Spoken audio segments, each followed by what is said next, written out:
श्री राम दोस्तों, आप सभी का स्वागत है उपाध्याय फार्मेसी पॉइंट पर। और आज हम पढ़ेंगे रूट ऑफ ड्रग एडमिनिस्ट्रेशन में parenteral root.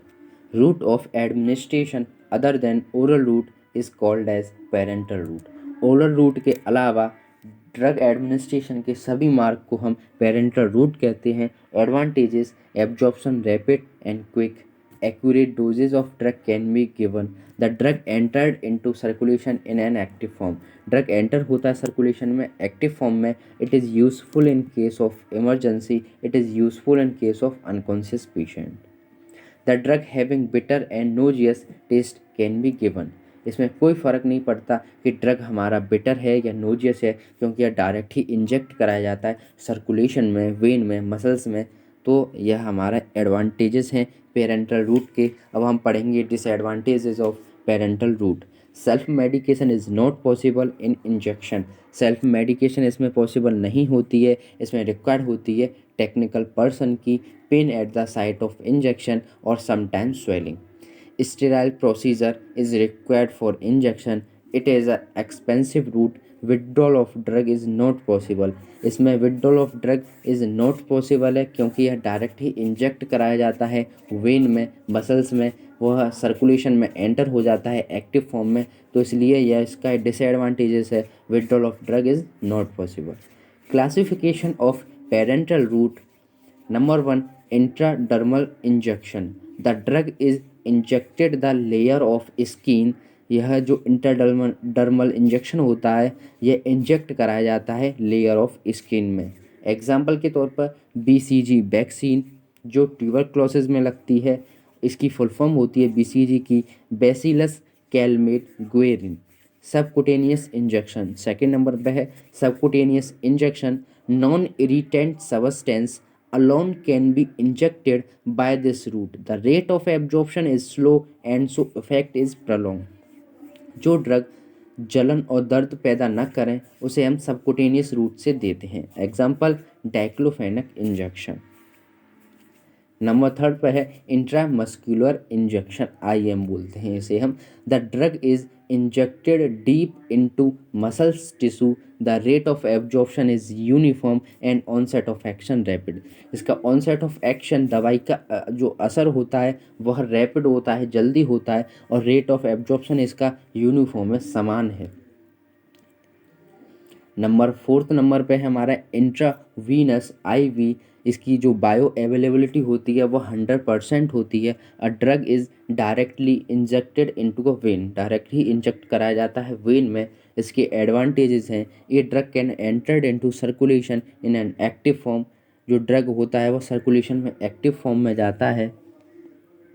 Action is rapid और क्विक। इसका जो एक्शन है वो रैपिड और क्विक होता है। It is useful in case of emergency and it is useful in case of unconscious patient. और इसके डिसएडवांटेजेस हैं, technical and trend person required. Safety level is very low, क्योंकि यह डायरेक्ट ही इंजेक्ट कराया जाता है वेन में, और यह बहुत ही टेक्निकल पर्सन की रिक्वायर्ड होती है, और सेफ्टी लेवल इसमें वेरी लो होता है। नंबर 3, कॉस्टली होता है यह इंट्रावीनस इंजेक्शन। 4 वह withdrawal of drug can not be possible. Withdrawal of drug इसमें पॉसिबल नहीं होता है, क्योंकि यह डायरेक्ट ही इंजेक्ट कराया जाता है वेन में। अब हम पढ़ेंगे inhalation. Gases, volatile liquid, aerosols, gases can be administered by this route। इस रूट में गैसेज, volatile liquid और aerosols कैन बी एडमिनिस्टर कराए जाते हैं। It delivers drug through out the respiratory tract. और इसके एडवांटेजेस हैं, rapid and quick action, absorption of a drug so rapid and quick absorption of a drug so action is quick. इसका intravenous से भी जल्दी असर शुरू हो जाता है इन्हलेशन का।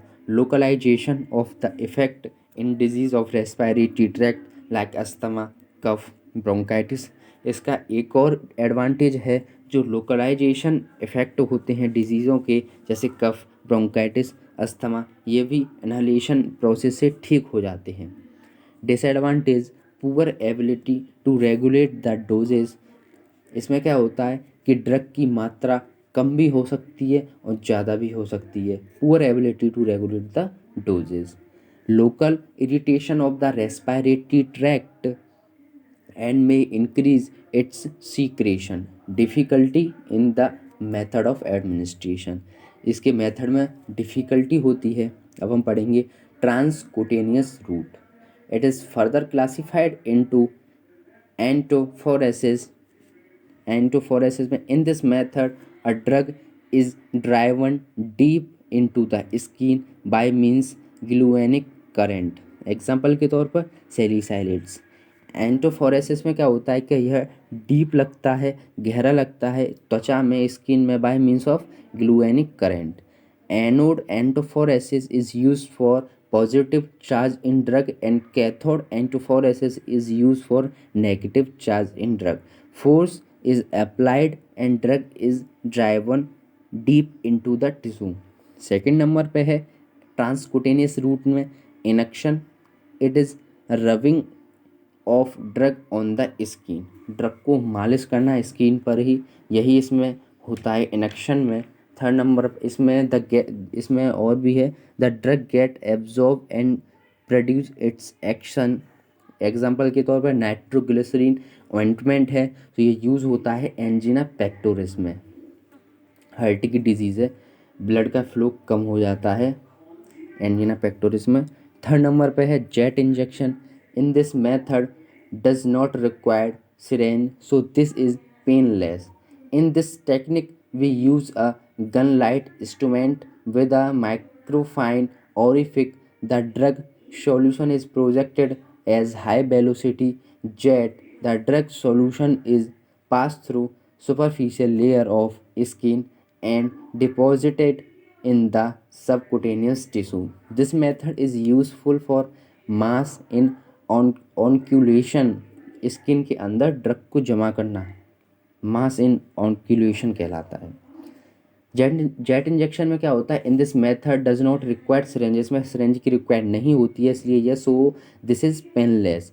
इन this technique we use a gun light instrument होता है, गन लाइट इंस्ट्रूमेंट होता है, गन की तरह होता है वह, विद अ माइक्रोफाइन ऑरिफिक। माइक्रोफाइन ऑरिफिक मतलब ऑरिफिक माने होते हैं छेद होते हैं, बहुत ही महीन से उसमें छेद होते हैं। The drug solution is projected as a high velocity, और वह हाई वेलोसिटी से हाई वेलोसिटी से वह ड्रग को डिपॉजिट किया जाता है सुपरफिशियल लेयर ऑफ स्किन। अब हम पढ़ेंगे adhesive unit. It is a transdermal drug delivery system. It is available in the form of adhesive unit. It is delivers the drug prolong effect. Scopolamine